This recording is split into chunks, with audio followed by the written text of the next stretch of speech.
Last pongal Bobby గారు ఒక cinema release చేశారు. సో ఈ పొంగల్ ఆయనతో వర్క్ చేయడం మీకు ఎలా ఉంది అండ్ ఆయనతో వర్కింగ్ ఎక్స్పీరియన్స్ ఎలా ఉంది సార్?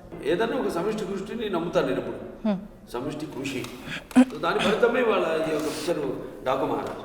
ఈ క్యారెక్టర్ త్రూ అవుట్ కనిపిస్తే బాగుంటుంది మా హీరో అని అభిమానులు అనుకుంటారు. అట్లాంటిదే ఆదిత్య 91లో చేశారు. అంటే 91లో చేసింది ఇంకా నా మైండ్లో గుర్తుందంటే అది మరి అభిమానులు అప్పుడు కోరుకుందేవాడు. సినిమా అంతా గెటప్లో కనపడితే బాగుంటాను. సో వెంటనే ఒక అటువంటి గెటప్తో ఒక సినిమా మొదలు పెడదాం అని నేను డైరెక్టర్ గారు మళ్ళీ అనుకున్నాం.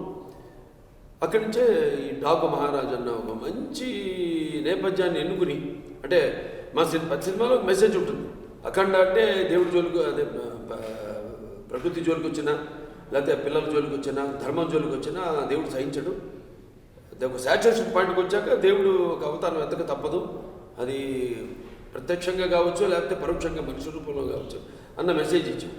అలాగే వీరసింహారెడ్డి ఒక మంచి అన్న చెల్లెల రక్త సంబంధం నాన్నగారి, లేకపోతే నేనే చేసిన ముద్దుల మావయ్య కావచ్చు. కాబట్టి మంచి ఫ్యాక్షన్ తీసుకున్నాం. మామూలు బ్యాక్గ్రౌండ్ కాకుండా ఇప్పుడు బ్యాక్గ్రౌండ్ కూడా మనకు ఫెచ్చింగ్గా ఉండాలి.